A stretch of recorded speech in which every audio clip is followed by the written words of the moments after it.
듣보들과 함께 영화를 통해 교양을 넓힙니다. 듣고 보는 듣보 영화 지금 시작합니다. 큐. 안녕하세요. 안녕하세요. 안녕하세요. 저는 달달보름입니다. 네, 저 옆에 앉아있는 시월입니다. 네, 저는 시에나입니다. 반갑습니다. 네, 이 셋 조합 참 낯설다. 낯설다. 거의 처음인가요? 네, 그렇죠, 네. 그렇죠. 셋이 만난 건 처음인 것 같아요. 맞아요. 저희가 이제 6명이 돌아가면서 녹음을 하다 보니까 자주 만나는 사람들이 있고 못 만나는 사람들이 있는데 저희 셋이 만난 게 이 듣보 시즌 3 시작하고 처음인 것 같아요. 오, 진짜. 음. 그리고 저랑 보름이 만나는 네, 건 네. 완전 처음. 맞아요. 하지만 저희 친합니다. 홍콩도 같이 갔었고 얼마 전에 제주도도 같이 다녀왔죠. 사이 괜찮습니다. 방도 같이 썼습니다. 네. 포를 골았지만. 룸메이트. 네. 요즘 어떻게 지내세요? 일이 사실 저희가 같은 직업이다 보니까 비수기가 되게 뚜렷한 시즌이잖아요, 지금. 매우 비수기죠. 네. 어떻게 지내세요? 저는 비수기를 즐기고 있고요. 네. 그리고 또 함께 살고 있는 작은 사람이 있는데 방학이셔가지고 네. 아침, 점심, 저녁 세 끼 챙겨드리고 네, 숙제 시키고 그러면서 집에서 꽁냥꽁냥 잘 보내고 있습니다. 시월은요? 저도 좀 즐기고 있는 편인 것 같아요. 좀 있으면은 개강이잖아요. 네, 안 그래도 오늘 10시에 수강 신청을 하고, 아, 진짜? 네, 다음 학기를 학생이다. 네, 수강 신청. 준비를 하고 있습니다. 그럼 되게 바쁘게 오셨겠네요. 네, 오늘 좀 일찍 나왔어요. 그래서 오. 근처 카페에서 수강 신청하고, 음. 근데 다음 학기는 그래도 드디어 제가 1년 동안 주 3회를 다녔거든요. 1, 2학기를 다. 오, 힘들어. 네, 근데 이제 이번에 처음으로 시간표가 좀 정리가 돼서 2회 2회만 가도 된다. 네, 너무 축하해요. 좋아요. 진짜. 축하할 일이죠. 쉬면서 뭐 하세요, 그럼 집에서? 그래서 아니 되게 사실은 이런 네. 시기에 좀 정비를 하면 좋긴 하잖아요. 저희 뭐 콘텐츠를 업그레이드를 한다던가. 안 하지. 네, 3년째 그런 거- 같은 거. 네, 누워있지? 굉장히 그걸 할 의욕은 넘쳤는데, 네, 거의 뭐 뽀로로 귀신 씌워서 저희 뭐 홍콩도 다녀오고 제주도도 다녀오고 진짜 되게 신명나게 놀랐던 것 같아요. 네, 네. 지금까지. 그렇죠. 저는 집에서 거의 이제 밀린 컨텐츠들이랑 영화들을 보고 있는데 막 귀신 씌운 것처럼 하루에 막 3-4편씩 봤어요, 영화를. 옛날 고전부터 시작해가지고. 그래서 그런 것들도 보고 얼마 전에 제가 디즈니 플러스 애들이 뭐 하나 보고 싶다고 해서 다시 재구독을 한 달만 했거든요. 네. 근데 그거 하면서 조명가게를 드디어 봤는데 어, 너무 재밌는 거예요. 재미있어요. 저는 사실 그 웹툰을 옛날에 봤는데 내용이 전혀 기억이 안 나요. 너무 오래돼가지고. 근데 무빙도 너무 재밌게 봐서 이게 세계관이 연결이 되잖아요. 그래요? 네네. 오. 그래서 무빙도 보고 조명가게를 봐야지 하다가 최근에 봤는데 이 앞부분에는 약간 불친절해요, 사실은. 근데 조금 견디다 보면 그게 이제 조각들이 뒤에 맞춰지거든요. 근데 처음 부분은 호러적인 면이 좀 강하고 뒷부분으로 갈수록 로맨스나 휴머니즘적인 게 좀 강해서 정말 엉엉 울었습니다. 정말. 오. 네. 무빙 되게 재밌게 봤는데. 저도. 무빙이랑은 조금 느낌이 다르긴 해요. 근데 네. 그것도 같이 보시면 재밌을 것 같고. 그러니까 그걸 왜 봤냐면 이제 그게 또 다음 그 타이밍이라는 강풀의 웹툰이 있는데 그 세계관이랑 또 연결이 되거든요. 근데 조명가에 쿠키 영상에 박정민이 나왔다는 소식을 들은 거예요. 나 이거 못 참지. 꼭 봐야겠다. 또 정민. 네, 네. 그래서 보게 됐고 마지막에 진짜 짧게 나오는데 되게 임팩트가 강한 캐릭터거든요. 이제 그건 직접 확인을 해보시고 그거 보고 또 이제 박정민 씨가 최근에 좀비물을 찍으셔가지고 그쵸. 쿠팡 플레이에서 네. 제가 2편까지 참고 보다 하차했습니다. 죄송합니다. 뭐였죠, 제목이? 유토피아. 네. 약간 연출 문제인 것 같아요. 박정민 연기를 제가 참 좋아하는데 여기서는 그 연기가 빛을 발하지 못했고 저는 일단 좀비 매니아잖아요. 그러다 보니까 그 코믹적인 요소도 너무 안 맞고 시트콤 수준도 못 되는 그런 수준이더라고요. 그래서 정말 혹평을 막 하고 있는데 아무튼 너무 별로였습니다. 그 쿠팡 플레이 네. 이렇게 위에 뜨잖아요. 네. 거기선 되게 재밌어 보여가지고 어제 안 홍보를 그래도, 많이 하죠. 왜냐면 제작비가 엄청나게 들였다고 하더라고요. 그거 어디다 썼는지 모르겠어요. 두 분은 뭐 보세요, 요즘에? 저는 최근에 그 나의 완벽한 비서 드라마 너무 재밌게 봤거든요. 네. 그 이준혁 배우가 그렇게 잘생긴지 몰랐어요. 원래 준혁 씨는 수트빨이 강해가지고 준혁 씨는. 준혁이 오빠. 그래요. 우리한테 오빠일걸? 그래요? 되게 반갑네. 나이가 좀 꽤 있더라고요. 있어, 있어. 생각보다. 오. 네. 그래서 너무 멋있어가지고 거의 지금 변우석 다음에 되게 약간 흥행가도를 달리고 있는 남자 배우. 네. 너무 멋있더라고요. 비밀의 숲에서 되게 멋있었잖아요. 맞아. 근데 그 수트를 입고 약간 그 권력에 목매는 그 역할이 저한테는 되게 약간 맛있다. 약간 이런 느낌이었거든요. 표현 좋다. 찰지네요. 맛있다. 근데 약간 그 여자의 목매는 건 제 스타일은 아니더라고. 권력욕이 있어야 돼. 맞아. 그 눈빛이 약간 맞아. 권력욕 잘 어울리는 눈빛이야. 근데 그 배우가 이번에 그 멜로물을 처음 했다고 하더라고요. 오. 이준혁 배우가. 근데 너무 찰떡이어서 앞으로 그런 비슷한 작품들이 또 많이 또 캐스팅 되지 않을까? 이런 생각도 듭니다. 네. 저는 최근에 그 주말에 도서 카페 만화 카페 벌툰에 근데 제가 요새 좀 빠져 있는 그 만화책이 2권이 있는데 제가 초등학교 때부터 만화책을 즐겨봤던 고인물이고요. 네네. 우리나라 만화책도 재밌는 게 많이 있는데 사실 일본 만화책이 굉장하기도 하거든요. 근데 이제 최근 빠져 있는 그래서 2작품은 일본 만화 중에 이제 원피스라는 작품을 다시 읽고 있고 아직 완결이 안 나지 않았나요? 연재 중이라는 사실이 놀라워요. 아직도. 아직도 완결이 안 네. 났나요? 와. 그리고 제가 오늘 오프닝으로 얘기하고 싶은 작품은 우리나라 작품 중에서 레전드라고 최근에 이제 생각한 작품이 있는데 이거 너무 취향 문제여서 말하기 좀 부끄럽긴 하지만 나 혼자만 레벨업이라는 작품이 있어요. 들어봤어요. 들어봤어요? 네. 장르는 이제 현대판 판타지고 헌터물이에요. 헌터물인데 웹툰 아닌가요? 웹툰이고 웹소설도 있고 그게 웹툰 자체가 만화책으로 나왔어요. 아. 아예. 네. 헌터물이 좀 비슷한 클리셰가 많다고 하긴 하는데 일단 제가 한국 헌터물을 잘 안 봤었어요. 그런데 이 작품은 뭐 인기도 측면에서도 헌터물 중 우리나라 탑인 작품인 것 같고 그리고 제가 좋아하는 장르기도 한데 이 작품을 보기 전에는 사실 이런 판타지 장르는 좀 일본 만화에 특화되어 있다고 생각하는 그런 편견이 있었는데 그런 생각을 좀 깨준 작품이었고 최근에 본 콘텐츠 중에서 제가 이렇게 만화책이나 이런 콘텐츠를 2번이나 3번 이렇게 잘 보는 걸 좋아하진 않거든요. 네. 그냥 한 번 볼 때 천천히 보는 걸 좋아하는데 이거는 지금 3번째 보고 있어요. 그래서 너무 재밌다. 내 스타일이다. 네. 그래서 혹시라도 판타지, 헌터물 좋아하는 분이라면은 강력 추천을 해봅니다. 웹툰 좋아하시는 분들도 많으니까 네. 재미있게 보셨으면 좋겠습니다. 자, 제가 오늘 할 컨텐츠는 네. 소설인데요. 이 소설을 고른 이유를 먼저 설명을 드리고 싶어요. 왜냐하면 이 책도 박정민 씨가 어떻게 듣고 계신가요? 이 정도면 한번 나와주시면 연락 주세요. DM 부탁드려요. 제발요. 인스타에 언급 부탁. 이거 기도 이모티콘.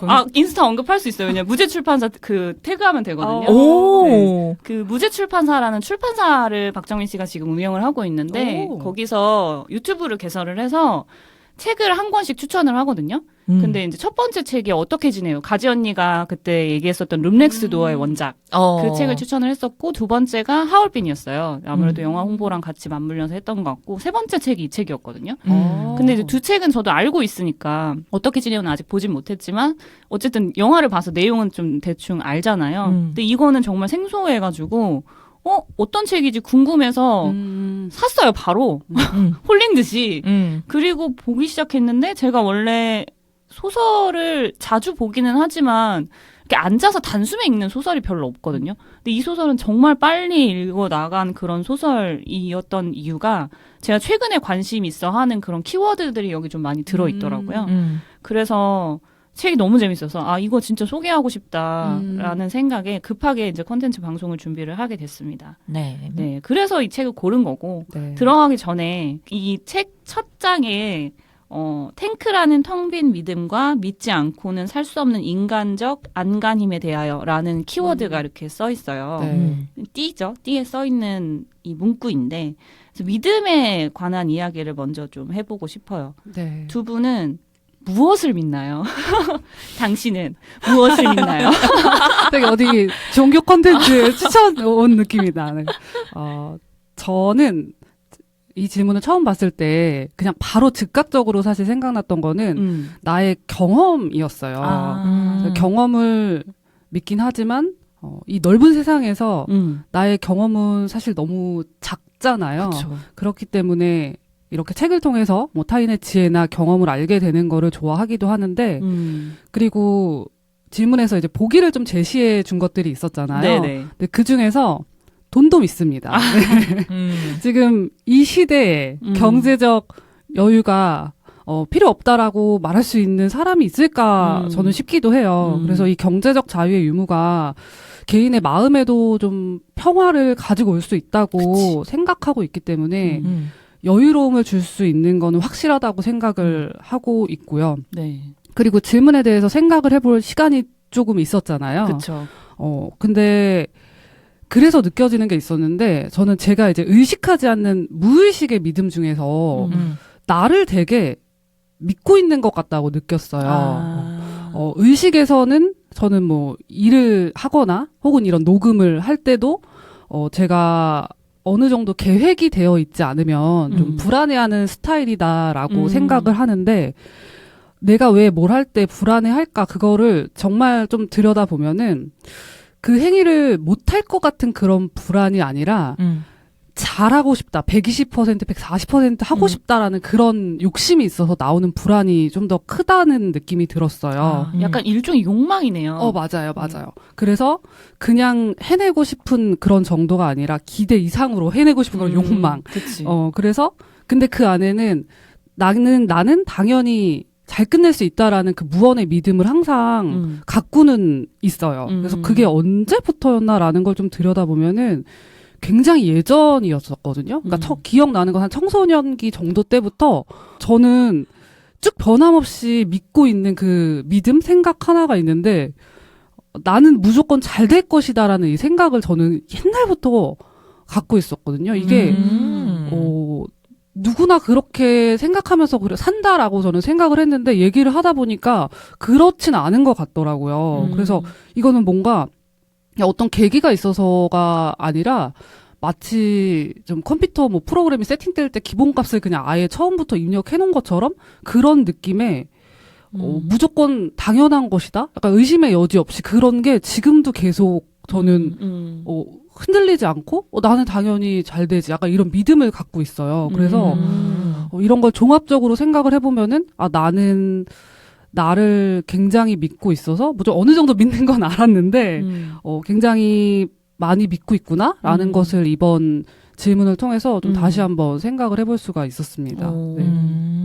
근데 되게 겉보기에는 그렇게 보이진 않는데 되게 다르네요, 또 내면은. 네, 그런 것 같아요. 그래서 이게 믿음이었구나. 나도 생각해보니까 이 생각이 나의 믿음이네? 라는 좀 느낌이 들더라고요. 네.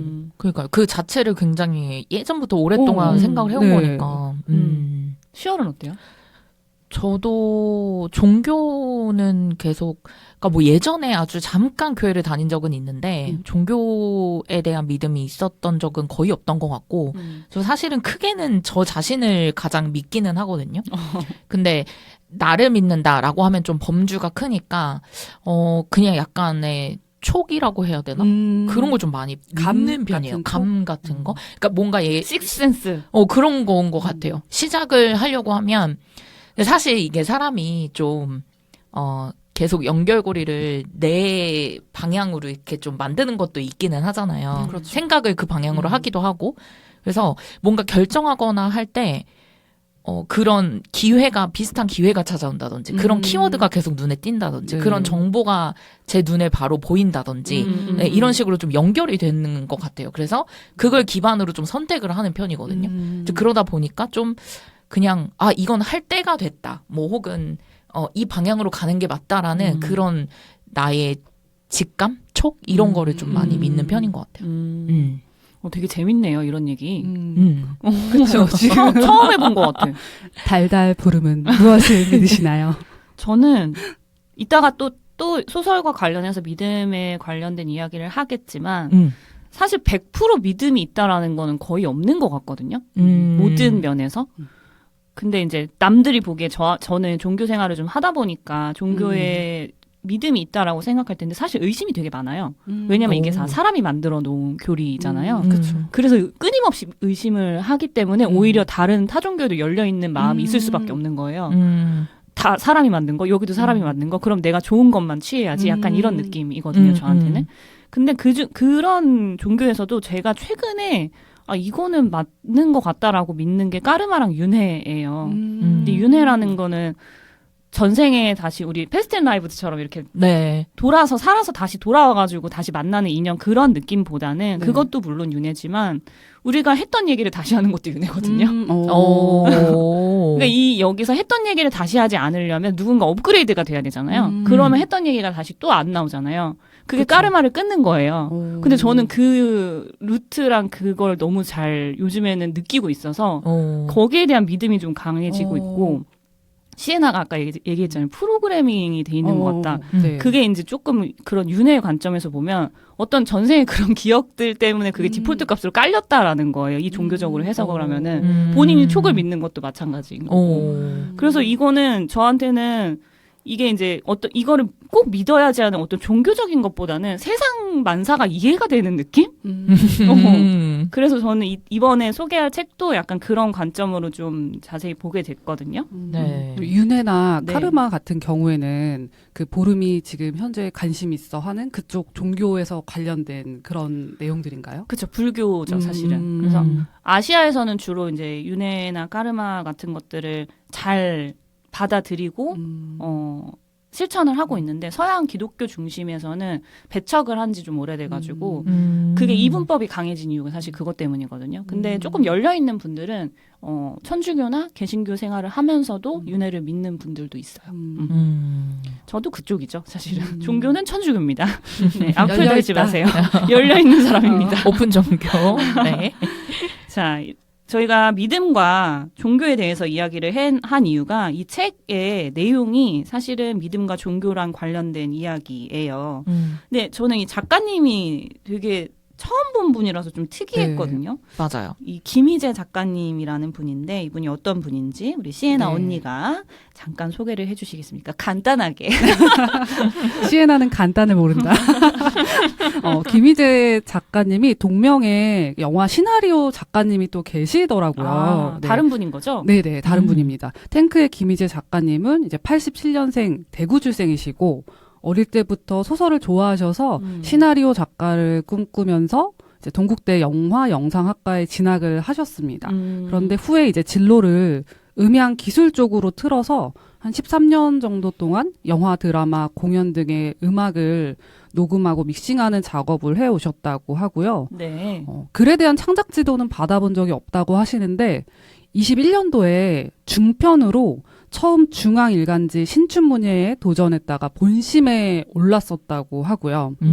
그리고 두 번째 썼던 이제 장편이 이제 탱크가 된 거고 이 탱크로 한겨레 문학상을 거머쥐었습니다. 그래서 30분 만에 심사위원들의 만장일치로 결정이 되었다고 하는데 그만큼 완성도가 높다고 평가를 받았고요. 작가님께서는 이 탱크 소설을 쓰면서 나라는 사람이 뭘 믿고 싶어 하는지 역으로 또 나에 대해서 무엇을 말해주고 있는지를 많이 생각하면서 썼는데 이 소설을 통해서 독자들도 그런 질문들을 떠올리면 좋겠다고 인터뷰를 하기도 하셨습니다. 아직 차기작 주제는 정하진 않았다고 하시는데 삶에 관해서 여러 사람 이야기를 다루고 싶다고 하시니까 네. 추후에 또 어떤 소설로 우리의 마음을 흔들어 주실지 기대되는 작가님입니다. 간단하게. 네. 했죠? 아니 너무 좋은데요? 아니 일단 이분 약간 사기캐 아닌가요? 그러니까요. 말이 돼요? 그러니까. 일단 나이가 저희랑 비슷한데 이 만장일치로 한겨레 문학상 등단하신 것도 놀랍기도 하지만 잡이 있는 거잖아요. 그쵸. 잡이 있는 거죠. 그쵸. 이게 전향 작가가 어떻게 아니라. 보면은 본업이 아니고 맞아요. 네, 사이드 잡처럼 이렇게 하신 그쵸. 거였는데 너무 신기한 거지 그게.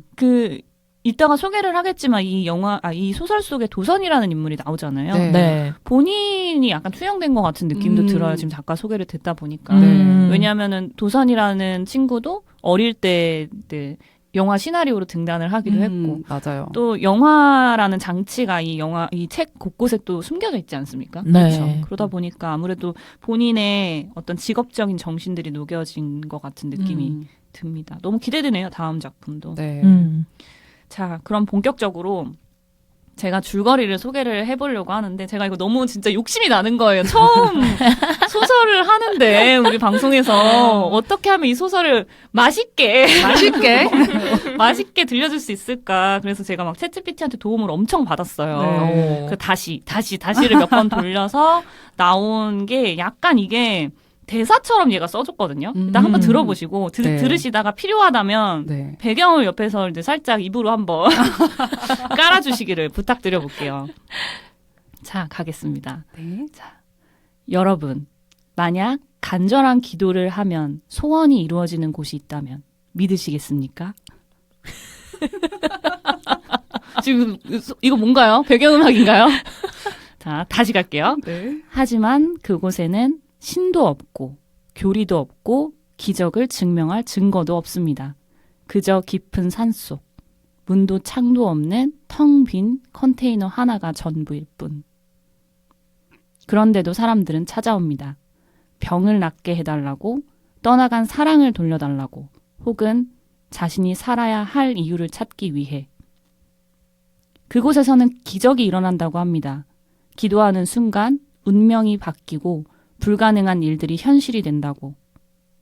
하지만 정말일까요? 그것이 진짜 기적인지 아니면 우리가 믿고 싶은 것만 믿는 것인지. 오늘 소개할 작품 김희재 작가의 탱크. 믿음과 현실, 기적과 환상의 경계에서 우리는 과연 무엇을 믿어야 할까요? 네. 짧게 소개를 해드렸는데 너무 좋았어요. 그러니까요. 이거 뭔가 BGM이 뚫고 들어갈 틈이 없이 요걸로는 감이 잘 안 오실 거예요. 그래서 제가 이제 저의 언어로 또 네. 소개를 해드릴 건데 네. 소개해드린 것처럼 이 탱크라는 곳이 진짜 탱크가 아니에요. 그렇죠? 탱크의 형상을 한 모습인 그런 탈 것이 아닌 어떤 컨테이너 박스 자체를 탱크라고 이야기를 하는 거거든요. 네. 근데 그게 차가운 철제죠. 컨테이너 박스는. 네. 그 속에서 덩그러니 놓여있는 그런 사람들이 자신이 원하는 기도를 하면 이루어진다고 믿고 그곳을 찾아가는 거죠. 근데 이게 일종의 약간 뭔지 들어보신 적 있지 않아요? 끌어당김의 법칙. 시크릿. 약간 네. 이런 느낌 아닌가요? 맞아요. 그런 것 같아요. 네, 그쵸. 이게 미국에서 시작됐잖아요, 실제로. 그쵸. 미국에서 시작된 하나의 종교가 한국까지 전해졌는데요. 이 사람들이 실제 그곳에서 기도를 하고 또 그걸 간증하는 방식으로 온라인 커뮤니티를 계속 키워나갔고 그 간증으로 또 사람들이 모여서 탱크를 찾아오게 됩니다. 이 교리도 없고 이끄는 사람도 없고 혼자 덩그러니 놓여있는 이 이상한 종교, 시크릿의 끌어당김의 법칙을 믿는 것과 같은 이 공간. 이 공간을 오고 가는 연을 맺는 사람들의 이야기가 바로 이 소설의 이야기인데요. 네. 총 4부로 나뉘어져 있죠. 1부에서는 기도하는 컨테이너 박스의 관련자 인물들을 소개를 하고 2부에서는 이 소설의 가장 클라이맥스였던 사건이 있잖아요. 네. 탱크의 화재 사고. 화재 사고와 그 사고가 일어나기 전후의 사정들을 소개를 하고요. 그리고 3부에서는 그 사건에 직접적으로 얽혀있던 도선과 둡둡 그리고 양우의 이야기가 나옵니다. 4부에서는 탱크의 화재 사고 이후에 남은 사람들인 강규산, 양우, 도선의 이야기가 각각 짧은 에피소드로 연결이 되어 있습니다. 네. 짧게 말하면 이 소설은 탱크의 화재 사고를 중심으로 그 주변에 얽힌 사람들과 그 사람이 믿는 것에 대한 이야기라고 할 수 있을 것 같습니다. 네. 일단은 저희가 감상평을 하기 전에 네. 이 인물 소개를 드려야 될 것 같아요. 인물들이 굉장히 중요하죠. 그렇죠. 네. 네, 그래서 제가 첫 번째 인물인 도선을 먼저 소개를 해볼게요. 아까 잠깐 말씀드렸듯이 김희재 작가님의 약간 본체 같은 느낌의 맞아요. 인물인데 도선은요. 고등학교를 졸업하고 단편 시나리오로 한 번의 신예 작가가 됐습니다. 그래서 한때는 굉장히 잘 나갔지만 얼떨결에 미국인과 결혼을 하고 미국으로 이민을 가서 딸 로사를 낳게 되죠. 가정을 꾸린 후에도 글을 쓸 수 있을 줄 알고 살았는데 사실 예전처럼 글을 쓰기가 너무너무 힘든 거죠. 육아를 하다 보니까. 그렇죠. 그래서 아이를 가지고 또 다른 세상을 경험한 도선은 글을 쓰지 않고 이것을 포기하고 살 수 있을 줄 알았지만 사실은 그렇지 않았습니다. 그 페이지 21페이지에 보면은 네. 감정이 좀 서술이 돼 있더라고요. 도선은 자신만의 세계에 gat혀 있었고 그 안에 영원한 실패의 기분을 느꼈다. 모든 것은 무의미하게 느껴졌고 어느덧 양발뿐이 아니라 양팔, 양손, 가끔은 몸통이나 코를 잃은 기분까지 밀려왔다. 그런 도선에게 제임스가 나중에는 이혼을 요구를 했고 이제 글을 써야 살 수 있을 거라고 판단한 도선은 사랑하는 딸 로사랑 생이별을 한 뒤에 한국으로 돌아오게 됩니다. 근데 아시겠지만 한국에서는 죽을 만큼 일을 해도 이제 먹고 살 정도의 돈만 벌 수가 있고 그 외에 사이드 잡을 할 수가 없잖아요. 그래서 작가님이 사기캐라고 하는 거고요. 그렇다 보니 글쓰기가 점점 멀어져 가는데 그 멀어져 가는 글쓰기 때문인지 마음이 점점 헛헛해지다 보니까 종교가 없던 도선이 어느 날 두 손을 모으고 기도를 하기 시작하는데요. 그 무렵쯤에 동료가 와서 탱크에 한번 가보라는 명함을 전달해 줍니다. 그래서 탱크에 계속 가서 기도를 드리다가 어느 날 이제 산불이 나죠. 네. 산불이 나는 와중에 탱크의 문을 열었는데 거기 안에서 죽어있는 남자와 오열하는 남자를 만나게 됩니다. 그럼 비극적인 사고도 사고였지만 도선이 이 사고로 인해서 영감을 찾아요. 네, 그래서 글을 써나갈 또 다른 에너지를 얻게 되는데요. 어렵게 썼던 과거의 글의 흔적들은 싹 다 지우고 새롭게 써내려간 이야기를 그 탱크에서 마주쳤던 남자에게 보내게 됩니다. 네, 그 남자가 누구였는지 이제 10월이 한번 소개를 해줄까요? 네. 그 남자는 양우라는 인물인데요. 양우는 공장에서 교대 근무를 하면서 딱히 뭐 어떤 취미나 경험을 많이 갖고 있지 않은 인물입니다. 쉬는 날에 혼자 TV를 보면서 지내다가 다른 사람들과 함께 영화를 보며 채팅으로 실시간 소통할 수 있는 플랫폼이 있다는 걸 알게 되고 그곳에서 이제 아까 그 탱크 안에 죽어있던 남자인 둡둡을 만나게 되는데요. 양우는 둡둡이 자신과 같은 사람이라고 생각하면서 그의 이제 남자친구가 되기도 했지만 그 둡둡에게 일어난 비극적인 일로 인해서 둘이 함께한 시간은 이제 오래 가지 못했습니다. 그리고 이어서 제가 둡둡이라는 인물도 좀 소개를 해드릴 건데요. 네. 둡둡은 굉장히 대화도 잘하고 상대를 좀 편하게 해주는 매력을 지닌 인물이에요. 그래서 그 책에서도 나오지만 주변에 이제 친구들도 굉장히 많이 있고, 네. 그 양우라는 어떤 약간 음지에서 혼자 지냈던 그 인물에게도 되게 정을 주고 다가간 그런 이제 매력을 가진 인물인데 동성을 좋아한다는 이유로 부모님과도 굉장히 멀어진 상태였습니다. 네. 탱크의 믿음이 있어서 자신의 기도로 양우를 만날 수 있었다고 생각을 하기도 했고요. 그걸 이제 양우에게 전달을 하기도 했었는데요. 네. 도선과 그 짧은 대화를 나누면서 자신의 이야기를 써달라고 그리고 그걸 양우에게 전해달라고 부탁을 하게 됩니다. 결국 이제 둡둡이라는 인물은 탱크 안에서 좀 비극적인 죽음을 맞게 되는 인물입니다. 네.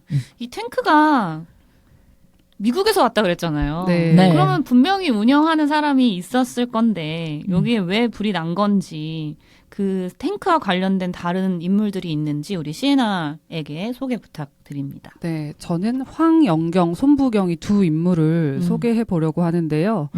두 인물은 어머니가 같고 아버지가 다른 이부 자매입니다. 먼저 언니 황영경에 대해서 이야기를 해보면은 미국에 있던 탱크라는 시스템을 한국에 들여온 사람이면서 굉장히 외롭게 자란 인물이기도 합니다. 황영경은 10살의 어린 나이에 부모가 이혼을 하게 되고요. 그런데 이혼한 어머니가 바로 다른 남자를 만나고 바로 동생 손부경을 낳아요. 그러니까 이부 동생이 생기게 된 건데 네. 근데 또 그 와중에 친아버지는 도박 중독으로 빚 때문에 자살을 합니다. 이게 청소년기에 이런 경험을 이제 다 했는데도 무난하게 고등학교까지 잘 졸업하고 졸업과 동시에 이제 외국계 기업 경리로 취직을 한 후에 독립을 해서 살아가게 됩니다. 그 이후에 엄마와 동생이 황영경을 볼 수 있는 유일한 날은 이제 명절이었어요. 당시에 동생 손부경은 임용고시를 준비하고 있었는데 매번 불합격 소식을 듣고 있었어요. 그러니까 나름 힘든 상황이었던 거죠. 그래서 언니 황부경에게 좀 경외감을 느끼기도 했습니다. 그리고 거리감을 좀 느끼기도 했는데 이 두 자매가 가까워지는 계기가 생기는데 그게 바로 엄마의 죽음이었어요. 그러니까 동생 손부경의 입장에서는 자신을 공주라고 불러주는 사람의 부재를 슬퍼했고 언니 황현경의 입장에서는 엄마의 파란만장한 삶이 고통으로 끝나버렸다는 사실에 슬퍼했는데 그 슬픔의 포인트 자체는 좀 다르지만 어쨌든 이걸 함께 나눌 사람이 옆에 있다는 사실에 둘이 크게 위로받으면서 급속도로 자매는 가까워집니다. 네. 그래서 그 이후에 이제 황현경이 탱크라는 공간을 한국에 실현을 시켜버리고요. 손부경은 탱크 공간의 예약 시스템을 관리하게 됩니다. 동생 손부경은 늘 최악의 상황을 생각하고 최악을 미리 생각해야 최악이 찾아오지 않는다고 믿는 인물이었기 때문에 탱크 공간에 대한 최악의 상황도 종종 생각을 했었어요. 그래서 책에 나오는 그 사건을 겪은 이후에도 그 이후에 이 두 자매의 믿음이 이제 완전 정반대가 되어버리는 일이 발생합니다. 그렇죠. 황현경은 탱크 공간을 한국에 만든 사람인 만큼 탱크라는 그 공간에 대한 믿음이 절대적인 사람이고 손부경은 사건을 겪고 난 후에 이제 책 후반이 되어서 탱크는 아무것도 아니고 탱크가 특별해진 건 탱크가 꼭 있어야 한다고 믿는 사람들 때문이다. 그것을 증명하기 위해서라도 탱크는 없어져야 한다고 믿게 됩니다. 그래서 먼 사이였던 이부자매가 둘도 없이 가까워졌다가 그 하나의 사건을 겪은 후로 믿음이 확실히 정반대가 되고 각자의 길을 살아가게 되는 캐릭터들입니다. 자, 그리고 주요 인물은 아니지만 꼭 필요한 인물이 한 명 더 있어서 네. 소개를 좀 드릴게요. 네. 강규산이라는 인물이 나오는데요. 네. 둡둡의 아버지죠. 그쵸. 이 강규산은 제가 느끼기에는 굉장히 전형적인 K 가부장남 느낌이었어요. 맞아요. 굉장히 성실하고, 네. 네, 그리고 이제 가정을 위해서 뭐든지 애쓰고, 정년을 다 채운 다음에 퇴사를 한 그런 느낌이잖아요. 근데 108쪽에 보면 강규산을 묘사하는 그 대목이 저는 굉장히 좀 잘 묘사됐다고 생각했는데, 강규산은 매일 아침 6시 반에 일어났다. 삶이 무너지는 것은 한순간이므로 작고 오랜 것들을 지키지 않으면 언젠간 걷잡을 수 없는 순간이 오게 될지도 모른다고. 그래서 무의식적으로 이 습관을 지키고자 하는 것 같다고는 말하지 않았다. 이런 문장이 있어요. 그리고 강규사는 그런 것들을 말하는 사람이 아니었다. 아내뿐만 아니라 누구에게도 마찬가지였다. 진짜 이유를 말하지 않는 사람. 정말로 믿고 있는 것을 드러내지 않는 사람. 네, 이게 이 사람에 대한 모든 것을 나타내는 것 같아요.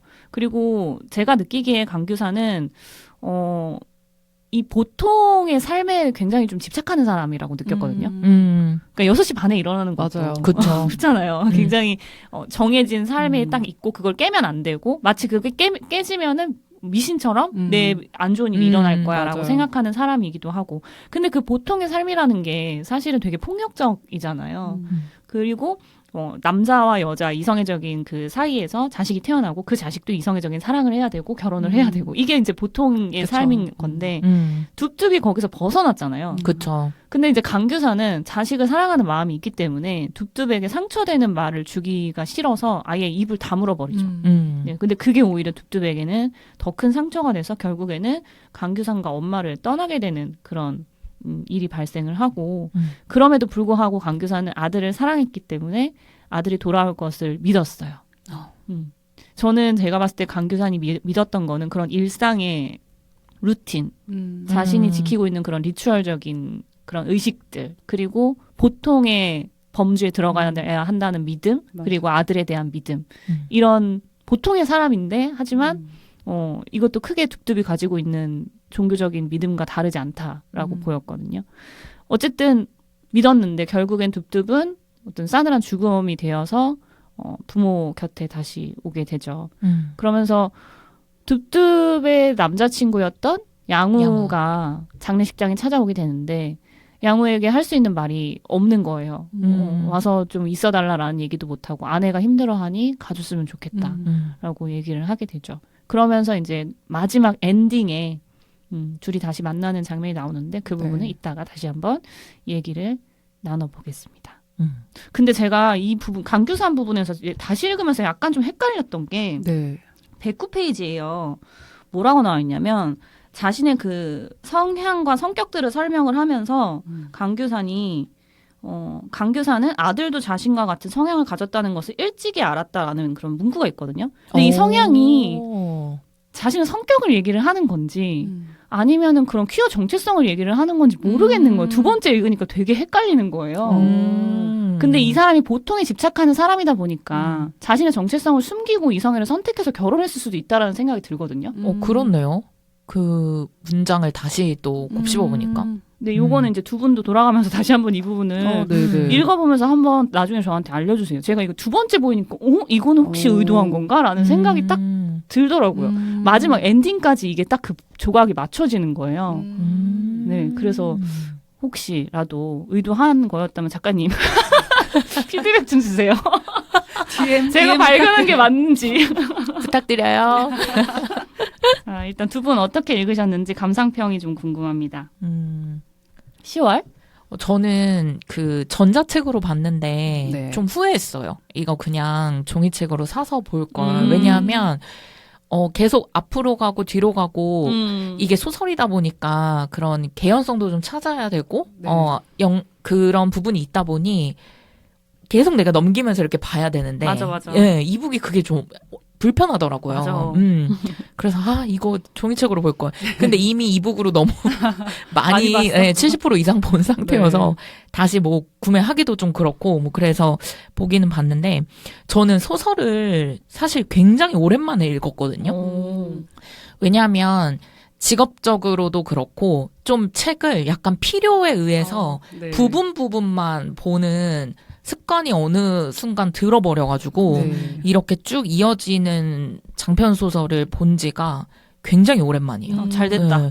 근데 진짜 너무 재밌는 거예요. 매력적이고.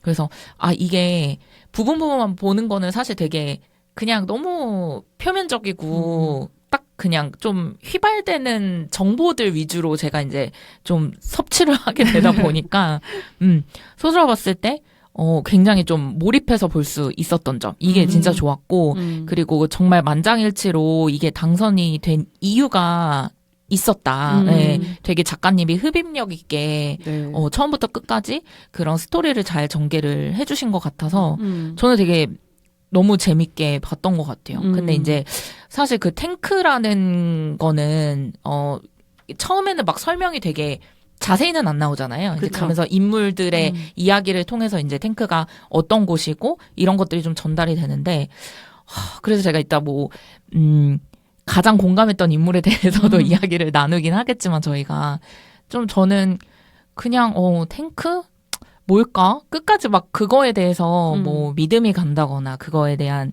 형상이 되게 공감이 간다거나 뭐 이러지는 않기는 했거든요, 사실. 근데 그 안에 인물들의 각각의 스토리가 너무 재밌었던 것 같아요. 네. 맞아. 다 다른 부분들이 있었기 때문에. 시에나는 어떻게 읽으셨나요? 네.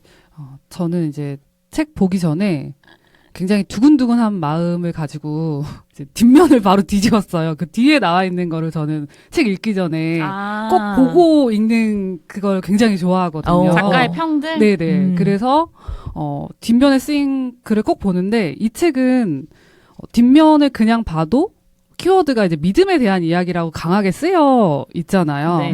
근데 믿음이라는 단어가 사실 포괄적인 개념으로 얘기하면은 뭐 신성하고 뭐 진정성 있는 마음이라고 볼 수도 있지만 그러면서도 지극히 개인적이고 그치. 좀 사적인 영역이기 때문에 어떤 이야기일까? 믿음? 이러면서 몹시 궁금증을 갖고 책을 읽기 시작했어요. 그리고 또 제목이 탱크인데 제가 아는 탱크는 그 전투 차량이 가장 먼저 맞아요. 떠올랐거든요.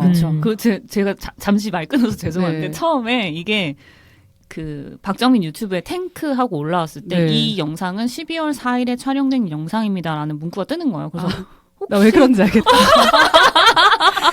나 왜 그런지 알겠다. 그렇게 생각했어 저도. 근데 전혀 다른 내용이어서 왜냐면 최근에 서울에도 탱크가 나타났잖아요. 나 뉴스 봤는데.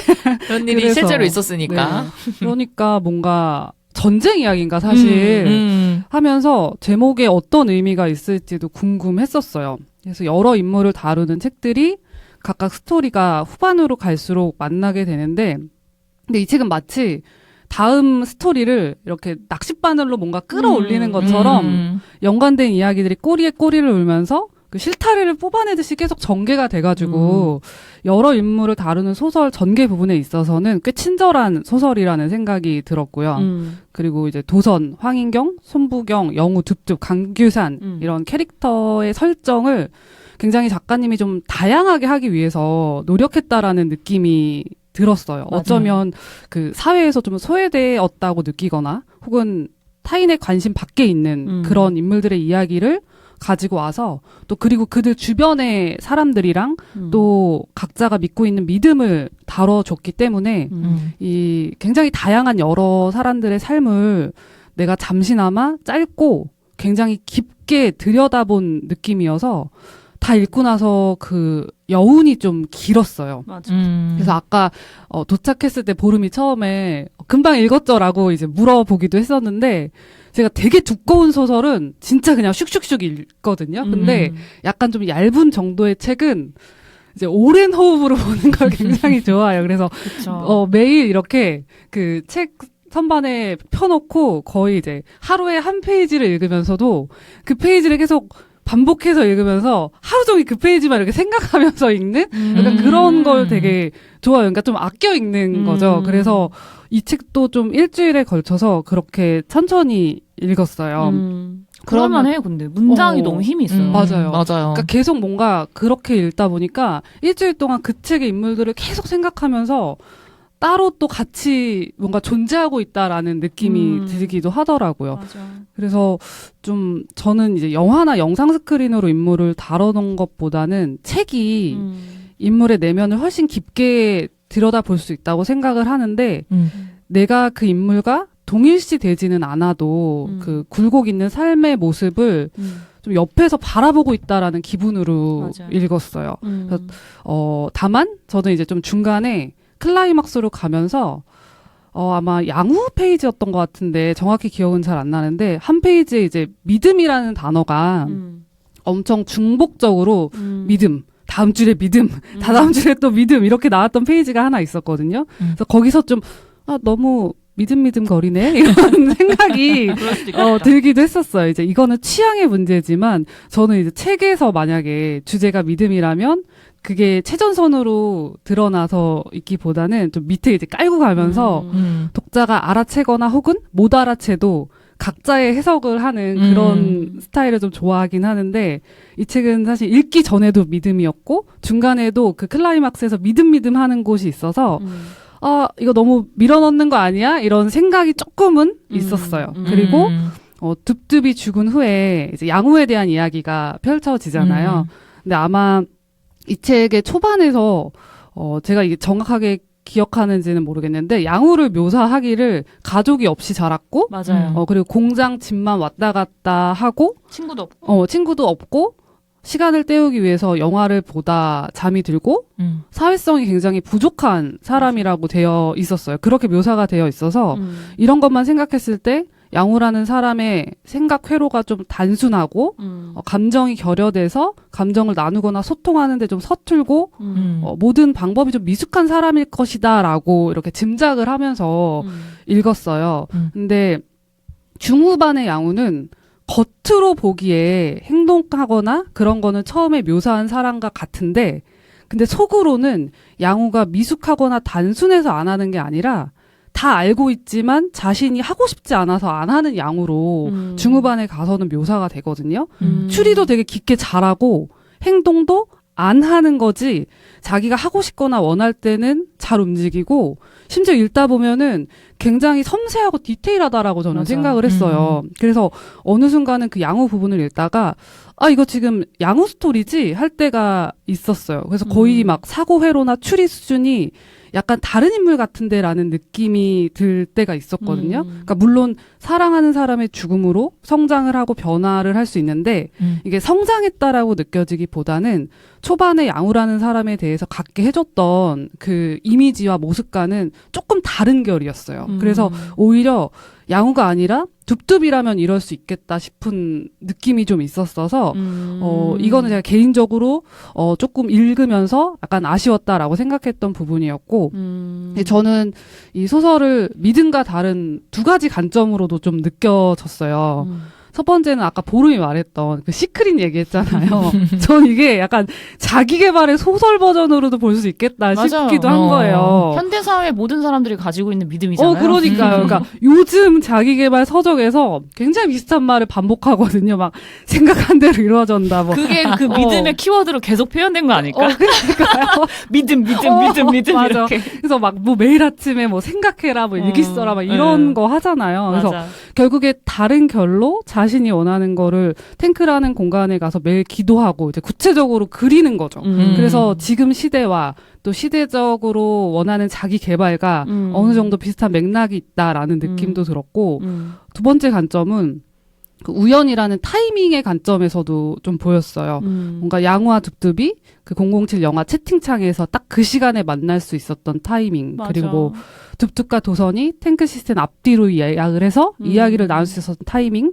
그리고 뭐 마지막에 그 강규산이 안 먹던 냉면을 먹으러 갔다가 우연히 퍼레이드에 휩쓸리고 양우를 만나게 한 그 타이밍 뭐 등등등 많은 우연이 나오는데 가장 좋아했던 우연은 그 마지막 장면에 강규산이 멀리 있는 양우에게 인사를 하려고 오른손을 들었는데 오른손에 그 작은 깃발이 들려 있었던 그게 저 진짜 읽는데 오열했어요. 진짜 책 들고 약간 뭔가 그게 이게 뭔가 감정이 슬프다가 아니라 뭔가 뭐라고 표현을 해야 될지 모르겠는데 진짜 그냥 쫙 올라오는 뭔가가 그쵸. 있었어요. 저도 진짜 마지막 장면에서 지하철에서 봤는데 이게 슬픔과는 뭔가 다른 그 감정이 진짜 있었어서 그 우연이 제일 좋았어요. 그래서 우리 티는 울었나요? 그 장면에서? 티.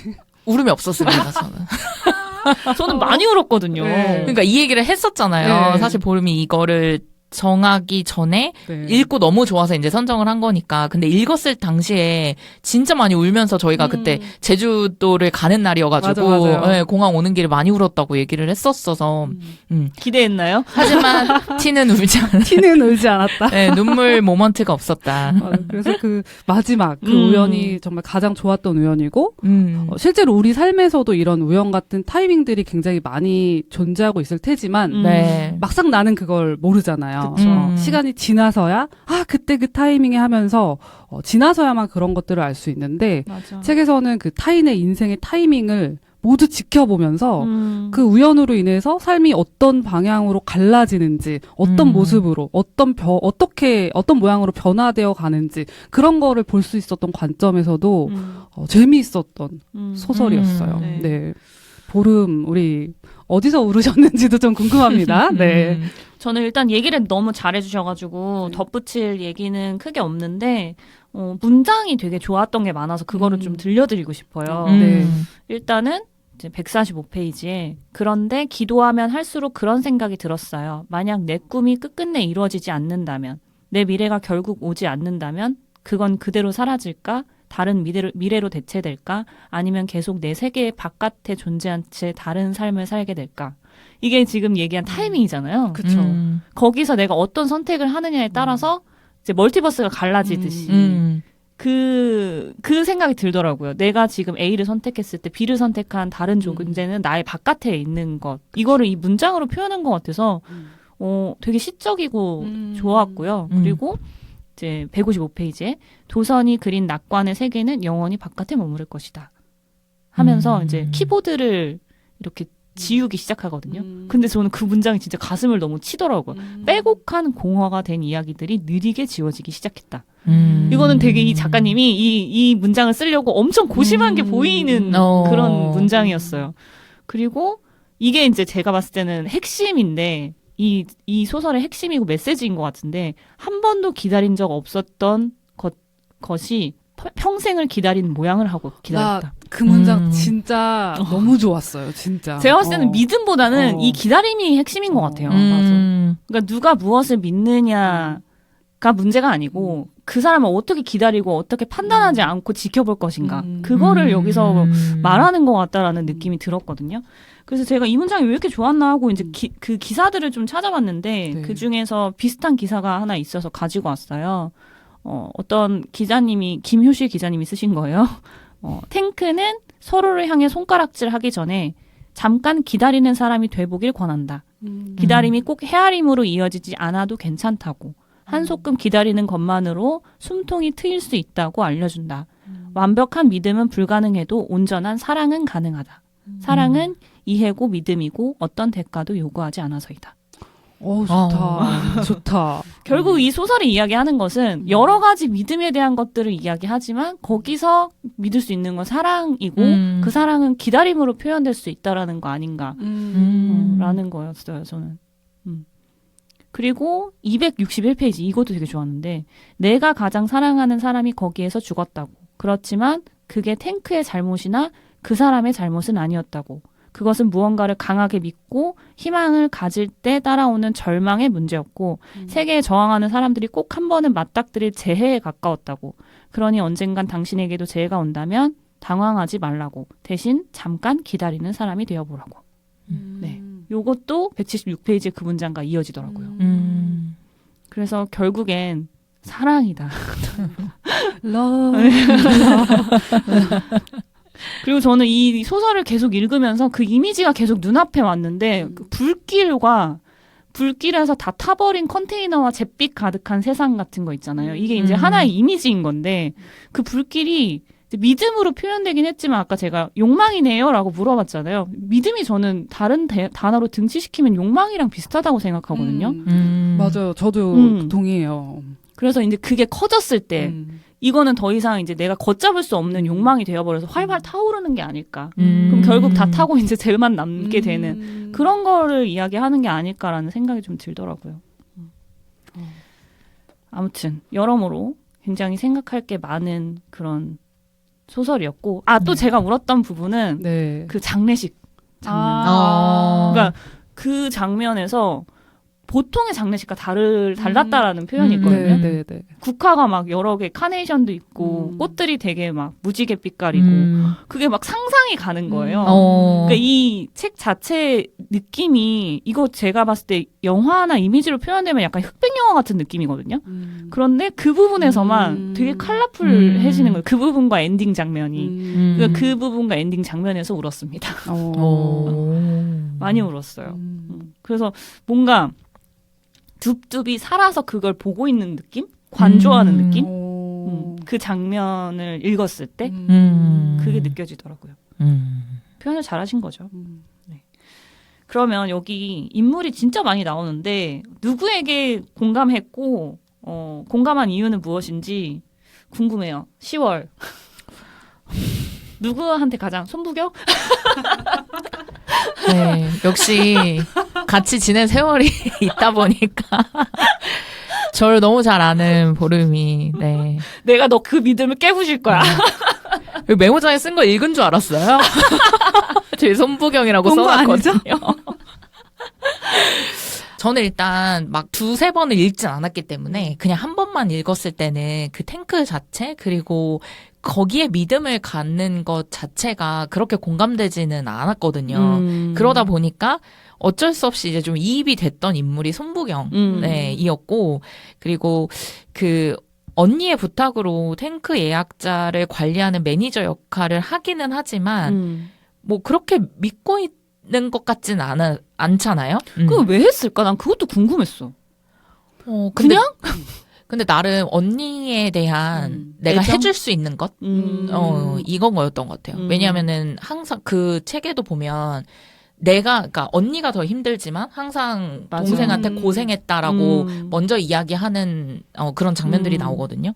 그래서 그거에 대한 뭐 나름의 보답? 해줄 수 있는 것? 이었던 것 같다라고 생각이 좀 들고 그리고 이제 그 안에서 둡둡의 죽음이 일어났잖아요. 네. 근데 그 이후에 언니도 감옥에 가게 되고 그럼에도 불구하고 다시 탱크를 만들어서 사람들이 또 이렇게 모이게 되고 근데 그거를 이해하지 못하는 그 내용이 나오거든요. 손부경이. 네. 그 일이 있었는데도 불구하고 탱크를 다시 부활시키겠다고 시작하겠다고 이렇게 하는 장면에서 공감이 됐던 것 같아요. 그러니까 그게 제가 스스로 약간 이해가 안 되다 보니까 맞아 나라면은 손부경 같이 나도 그런 생각을 갖고 있었겠다. 근데 그렇다고 손부경처럼 적극적으로 그걸 깨부수러 다니진 않을 거잖아.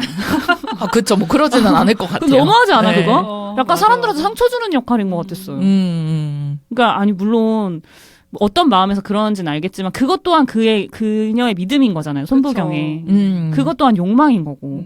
굳이 그걸 나타낼 필요가 있을까? 그럼 그런 부분에서 저는 조금 왜 그런지는 알겠지만 하지만 보면서 10월 생각이 많이 났다. 시에나도 제가 맞춰볼까요? 네, 나 지금 맞춰보라고 얘기하려고 했어요. 도선인가? 여기에 이렇게 써놨어요. 온전히 공감된 캐릭터는 사실 없었지만 그래도 한 명을 꼽아보자면 그 중에는 도선이었어. 네, 아니 그럴 것 같았어. 그래서 왜냐면 처음에는 나 지금 약간 그 처음에 우리 얘기할 때 나는 무엇을 믿나요 얘기했잖아요. 저는 이걸 읽으면서 약간 동일 씨보다는 투사의 관점으로 읽으면서 자꾸 나 이렇게 내가 되게 중심인 사람인가? 나라면 어땠을까? 나 이러면서 계속 그러니까 이 인물들을 보긴 보는데 나도 이랬을까? 이러면서 계속 좀 많이 읽었거든요. 잘 읽는 거죠. 원래 소설 읽을 땐 그렇게 읽어야 그런가요? 되니까. 그래서 이것도 써놨어. 나라면 어땠을까? 점점. 그래서 도선에게 공감이 됐고 또 저도 이제 도선이나 작가님처럼 뭔가 소설을 써보고 싶다라는 그런 꿈, 희망 그런 믿음을 가지고 있는 마음이 조금은 있었어서 글을 쓰려고 하고 이제 글로 인해서 헤어진 그 딸에게 또 멋지게 보이고 싶어 하는 그런 부분도 있잖아요. 그래서 결국 도선의 욕망이 그러니까 저의 욕망과 좀 닮아 있다라는 게 느끼고 그리고 상황도 어떻게 보면은 도선도 이제 뭐 자기의 욕망도 있었겠지만 자녀에게 어떻게 보이는지도 좀 중요한 엄마의 입장이었기 때문에 비슷한 입장이어서 가장 공감이 가는 캐릭터가 아니었을까 좀 싶었습니다. 네. 보름은 누구에게 공감했을까요? 누굴 것 같아요? 갑자기 슬기 믿음을 깨주겠어 한 거에서 황영경 황영경 아니면 도선? 저는 도선이에요. 근데 이유가 처지가 비슷해서 그런 것 같아요. 여자고 엄마고 그러니까 그 마음이 뭔지 알 것 같은 느낌이고 그런 것보다 저는 제가 도선이라면 만약 내가 나라면 내가 그녀라면 저는 사실 그 로사를 버렸다고 하긴 좀 그렇지만 로사와 생리별을 하고 다시 한국으로 오는 선택은 못했을 것 같아요. 그러니까 저는 어떤 사람이냐면 최대한 주어진 환경 속에서 적응해 나가는 사람이거든요. 그거를 억지로 바꾸지는 않아요. 그래서 그 로사와 생리별은 안 했겠지만 이 한국으로 다시 와서 도선이 결국 한다는 게 다시 글을 쓰는 일이 아니고 학원 강사로 취업을 하잖아요. 맞아요. 근데 저는 그게 굉장히 많은 한국 사람들의 모습을 그냥 보여주고 있다고 생각했거든요. 진짜 현실 반영 네. 완전 지옥 같은 삶 속에 그냥 다시 뛰어드는 불나방 같은 거죠. 그 불길에 그쵸. 다시 뛰어드는 거 죽을 거 알면서도. 그러면서 거기서 헤어나오지 못해서 마음이 자꾸 헛헛해지는 그 모습이 지금 현대사회 한국 사람들 모습 아닌가? 그거를 굉장히 잘 담아낸 캐릭터였다고 생각했고 저도 그래서 뭐 저와 크게 닮은 점은 그런 위치밖에 없기는 하지만 한국 사람이고 여성이고 불나방같이 돈을 맞아. 벌어야 하는 내 처지와 다르지 않다. 네, 그러면서 이제 예술혼이 여기에는 좀 있는 거잖아요. 마지막에 조금 더 공감됐던 게 자기 이야기로서 타인을 위로하고 또 스스로도 또 치유를 하는 그 과정을 겪잖아요. 그게 저한테는 그래도 비슷한 좀 면이 있지 않았나라는 생각을 하게 된 것 같아요. 오히려 저는 황영경은 네. 저는 그런 맹목적인 사람을 조금 배척하는 경향이 있어서 판단을 하면 안 되는데 여기서 얘기하는 게 결국 기다림이잖아요. 판단을 하지 말라는 기다림인데 그럼에도 불구하고 제가 아직도 그런 사람들을 약간 판단을 하는 경향이 좀 있어요. 그러니까 그런 맹목적인 맹신과 믿음 이런 것들. 그래서 자연스럽게 다음 질문으로 좀 넘어가자면 타인이 뭔가를 믿을 때 어디까지 수용하실 수 있는지 손부경이 황현경과의 갈등을 일으킨 것도 사실 탱크 때문이잖아요. 그쵸. 두 분은 어떤지 궁금해요. 저는 타인의 믿음이 사실 굉장히 다양하잖아요. 그쵸. 뭐 종교일 수도 있고, 혹은 굉장히 여러 가지 관심사일 수도 있고, 뭐 음. 어떤 이론일 수도 있고, 그 믿음이 다름의 관점에서는 굉장히 흥미로워요. 어떤 믿음을 갖고 있는 누군가로 인해서 내가 본 적 없고, 앞으로도 혹은 경험해보지 못했을 법한 그런 새로운 세계를 알게 될 수 있는 거기 때문에, 그래서 이런 것이 있구나, 그렇구나 정도까지 선에서는 굉장히 긍정적인데, 다만 이제 믿음이 강한 사람들 중에서 간혹 내 믿음이 그 세계의 정의가 된다거나 정답이 되는 사람들이 있잖아요. 그런 사람들은 그 믿음의 좀 강도가 높기 때문에 주변도 알 수밖에 없을 정도로 바깥으로 좀 튀어나오는 것 같아요. 그런 것들이. 그래서 실제로 밖에 계시죠? 광화문 앞에 많이 계시죠? 그쵸. 거긴 아주 많이 계시죠. 네. 다가가죠, 사람들에게. 그래서 이런 사람들은, 이들은 자신과 관점이 다르거나 혹은 자신의 세계를 안 믿는 사람들을 틀렸다라고 생각하는 경우들이 좀 있는 것 같기도 해요. 그래서 저는 주변에서 제가 경험으로 이런 몇 분에게 뒤인 경험이 좀 있어서 약간 이렇게 느껴지는 사람들을 좀 경계하는 편이에요. 오히려 차라리 뭐 대놓고 믿음을 만약에 전도하려고 하거나 강요를 하면 거절할 수 있잖아요. 그쵸. 그리고 오히려 의도가 순수하다라고 느껴지는데, 자신의 그 믿음이 정의가 돼서 주변을 바라보는 사람들은 그 믿음의 관점에서 타인을 바라보게 되고, 결국 자기랑 좀 다른 관점을 갖고 있으면 틀린 게 돼버리고, 평가가 되고 이어지기 때문에 전 그런 부분이 좀 오만하다고 느껴지기도 하고, 이미 정답인 자신만의 강력한 세계가 있기 때문에 타인의 다름을 받아들이지 못할 것 같다라고 느껴지기도 해요. 그래서 저는 마음이 좁아서 타인을 수용할 수 있을 만한 공간은 없지만, 믿음의 세계의 다양성은 굉장히 이해하고 내가 모르는 세계는 굉장히 흥미롭다고 생각을 해요. 그래서 자신의 관점을 중심으로 타인의 인생에 대해서 뭐 틀렸다, 맞다, 아니다 이런 평가만 없다면 공생할 수 있다 정도의 입장입니다. 시연은 어때요? 근데 저는 타인이 무엇을 믿느냐, 이거는 아주 자유로운 영역이라고 생각을 하고, 그거에 대해서 종교의 자유가 있는 나라인데. 네. 관여를 하고 싶지도 않고, 네. 크게 관심을 두지도 않거든요, 사실은. 내가 막 어디 사이비 믿어갖고 돈 갖다 바친대. 지금 그 얘기, 너무, 오늘 적중이네요. 지금 바로 그 얘기를 하려고 했어요. 나 오늘 뭐 왔나 봐, 여기. 종교 얘기해서 지금 뭐 왔어. 두 가닥 서 있어, 지금 머리 두 가닥. 약간 지금 안테나 있는 것 같은데, 그래서 관여를 안 하고 싶은데, 우리가 그냥 객관적으로 생각했을 때 아닌 것 있잖아요. 네. 예를 들어, 지금 저도 사이비 빼고라고 여기다 사이비 적어놨거든요. 빼고, 네.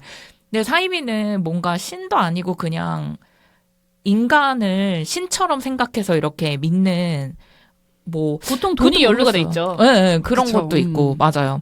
그래서 그렇게 객관적으로 봤을 때 아닌 것, 네, 이거를 제외하고는 무엇을 믿는지는 사실 범위나 이런 거는 크게 그럼 문제가 황현경은 되지는 왜? 않을 것 같아요. 하는 돈 내는 것도 아닌데, 돈 버는 것도 아닌데. 황현경? 탱크. 이 탱크를 믿는 사람들은 사실 누구한테 피해를 주는 것도 아니고 돈을 갖다 바치는 것도 아니잖아요. 네, 그래서 그거는 제가 그건 아니다라고 하기보다는 저는 거기에 이제 이입이 안 됐을 뿐이고, 네, 그 사람들이 믿는 거에 대해서 부정하지는 않았거든요. 네, 그래서 똑같이 현재에서도 그렇게 생각을 하고, 이거는 시에나랑 좀 비슷하긴 한데 저는 강요만 안 하면 돼요. 저한테. 그러면은 아무런 그런 건 없는 것 같아요. 제약이나 내가 그 사람을 뭘 믿는다고 해서 판단하거나 이런 게 사실은 전혀 없기 때문에. 그래서 딱 그냥 두 가지로 요약을 하면 사이비는 안 되고 나한테 강요만 하지 않으면 네, 그 정도의 믿음은 다 수용할 수 있는 것 같다. 근데 이게 되게 애매해요. 사이비가 어디까지 경계를 줄 것인가. 그러니까요. 네. 저도 그거에서 항상 의문이 생겨가지고. 근데 그럴 수 있잖아. 그 사람이 내가 돈을 갖다 바치는데 내가 너무 행복해진대. 그러면은 그냥 둬야지 어떡해. 그치, 그런 거 줘야죠. 맞아요. 내가 그런 그걸로 것도 인해서 있긴 해요. 행복해진다면은. 그러니까 이게 되게 애매한 거예요. 왜냐면 그 가치 판단이 다 나의 기준이기 때문에 진짜 기다림밖에 답이 없는 것 같아요, 진짜. 저도 여기서 책 읽으면서 되게 반성을 많이 했는데, 아까도 얘기했지만, 저는 무엇이든지 100% 믿는 사람들을 받아들이기 되게 힘들어요. 아까 얘기한 거랑 되게 비슷한 결인 것 같아요. 그러니까, 틀렸다. 다름을 인정하지 않고 틀렸다라고 생각하는 건데, 근데 나한테도 그런 면이 있어. 근데 사람은 누구나 있을 거예요. 맞아요. 사람은 누구나. 맞아요. 그래서 제가 요즘 그때 새벽마다 108배 기도를 하면서 그걸 내려놓는 걸 연습을 하거든요.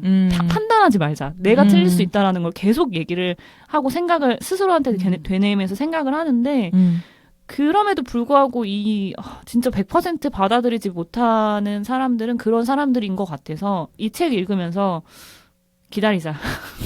망설이자 조금. 좋은 것 같아요. 지켜보자. 망설이자. 네, 하고 기다리자. 생각을 좀 해보게 된 것 같아요. 네. 자, 일단 좀 질문이 많아서 네. 넘어가서 짧게만 얘기해 볼게요. 둡둡이 음. 실명이 안 나와요. 맞아요. 맞아요. 왜 그럴까요? 저는 둡둡이 굉장히 열린 캐릭터라고 일단 생각이 들었고, 네. 왜냐하면 이름이 붙여지는 순간 그 캐릭터를 상상하게 될 수밖에 없잖아요. 예를 들어 손부경 하면은 내 그- 주변에 부경이 있어. 뭐 이렇게 지인을 이입할 수도 있고, 양우 뭐 이렇게 하면은 어쨌든 그 인물에 대해서 이렇게 생겼을 것 같고, 나의 약간 너무 신기하다. 이름이 뭐라고? 주관이 들어간다고 생각하거든요. 나 지금 양우 머릿속에 그려봤어. 나도 그렸어, 사실은.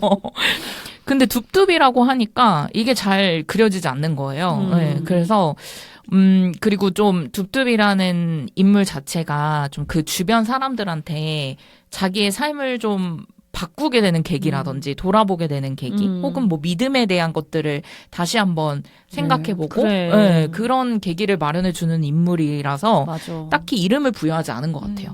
작가가. 제가 시간 관계상 설명은 하지 못했지만 네. 그 배너가 사실 유다의 이야기인데 예수님을 보고 자신의 믿음이 보복을 하는 것에서 사랑으로 바뀐 그런 인물이거든요. 성경에서는. 그리고 배너 얘기 자체도 그렇고 그게 어떻게 보면 둡둡이 예수의 역할을 하고 있는 거죠. 여기서는 둡둡으로 인해서 많은 사람들의 믿음이 다른 방향으로 흘러가는 것. 맞아요.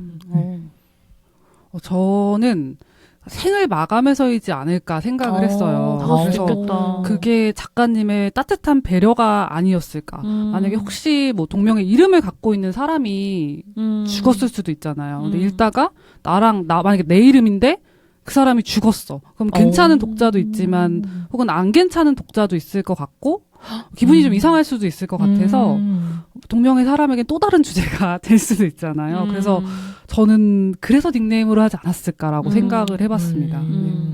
저는 굉장히 단순하게 생각해서 그냥 퀴어 정체성 때문에 실명을 공개를 하지 않은 것 아닐까. 그러니까 어떻게 보면 그게 소수자성인 거죠. 이름으로 불리지도 못하는 거, 정체화를 하지 못하는 거예요, 스스로. 네.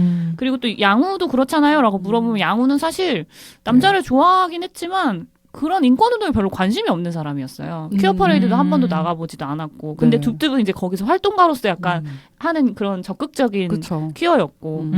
그래서 그렇게 됐다고 처음에는 생각했는데 두 번째 읽다 보니까 이게 도선이 둡둡을 네. 주인공으로 소설을 쓰잖아요. 네. 그 세계에서는 실명이 나오지 않았을까. 그러니까 그 세계에서 살아가고 있는 이름으로는 실명, 그리고 이 소설에서는 둡둡이라는 것으로 남겨둔 거 아닐까라는 생각이 들었어요.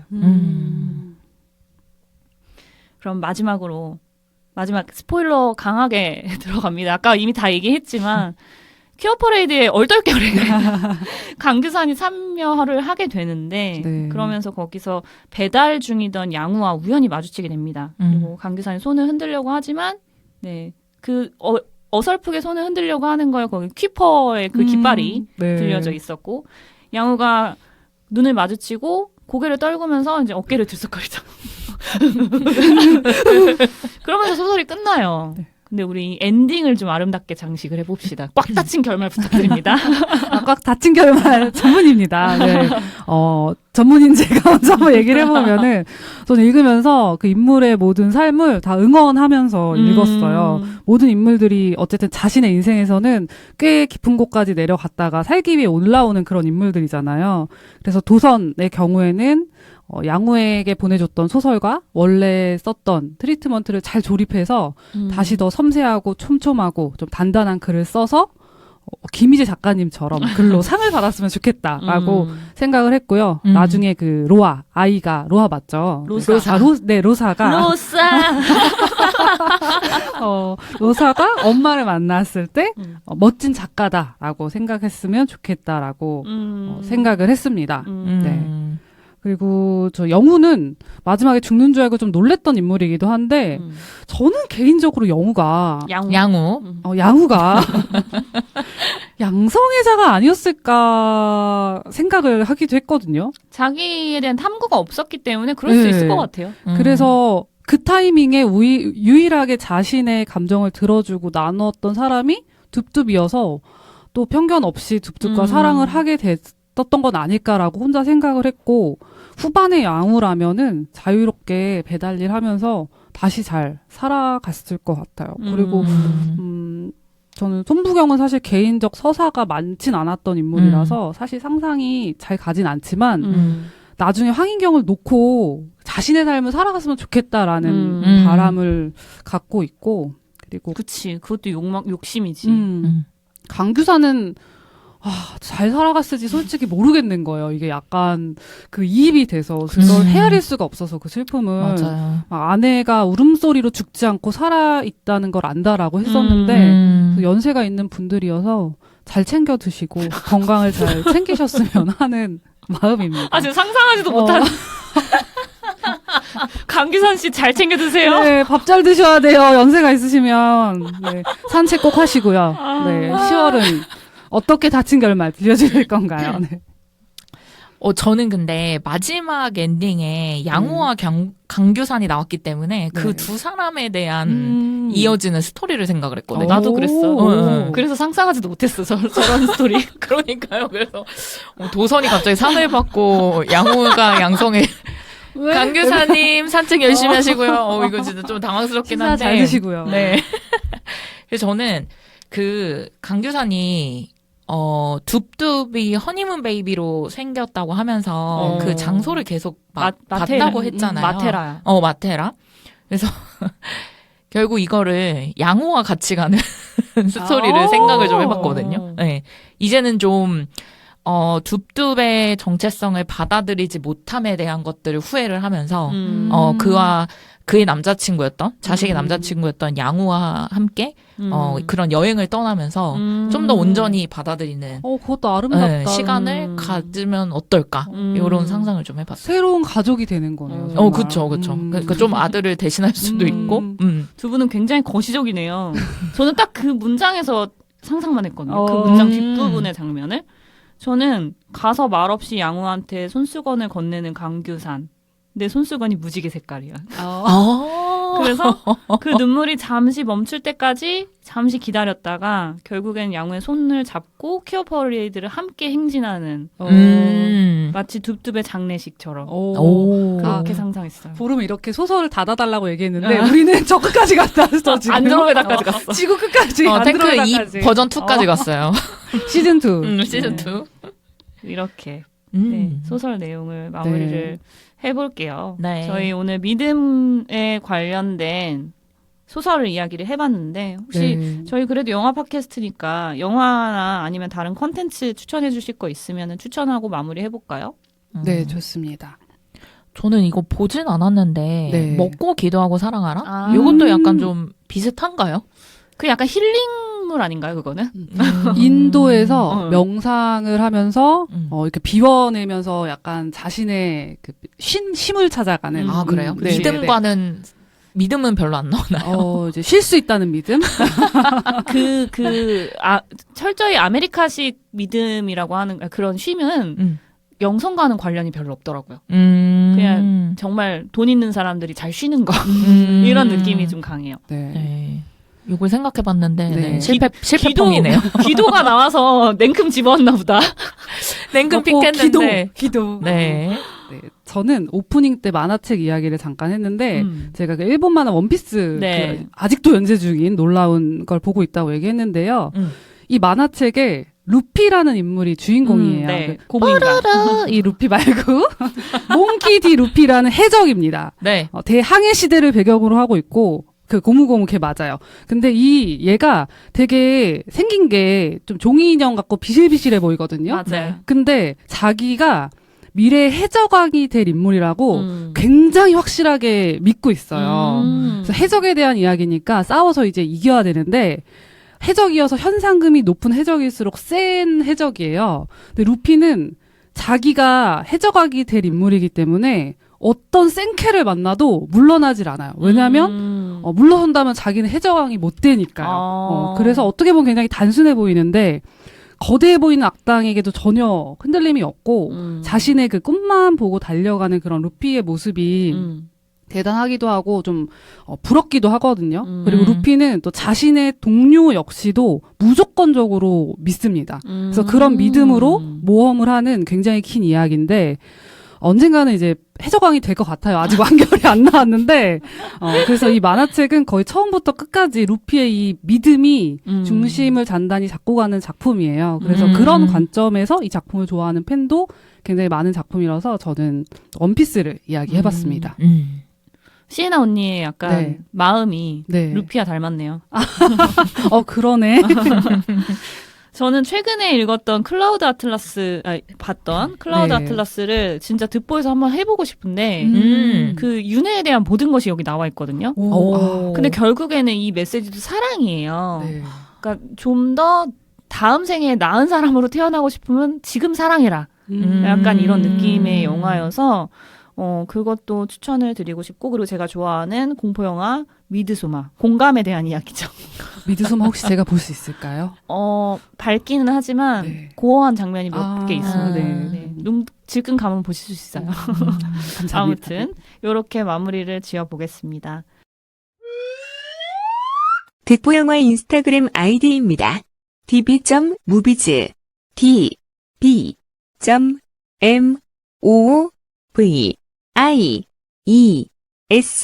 많은 관심 부탁드립니다. 오늘 소설 파케 처음 해봤는데 네 다음번에 또 기회가 된다면 한 번 더 해보고 싶네요. 네. 그럼 저희 다음 시간에 다시 다른 영화로 돌아오겠습니다. 안녕. 안녕. 안녕.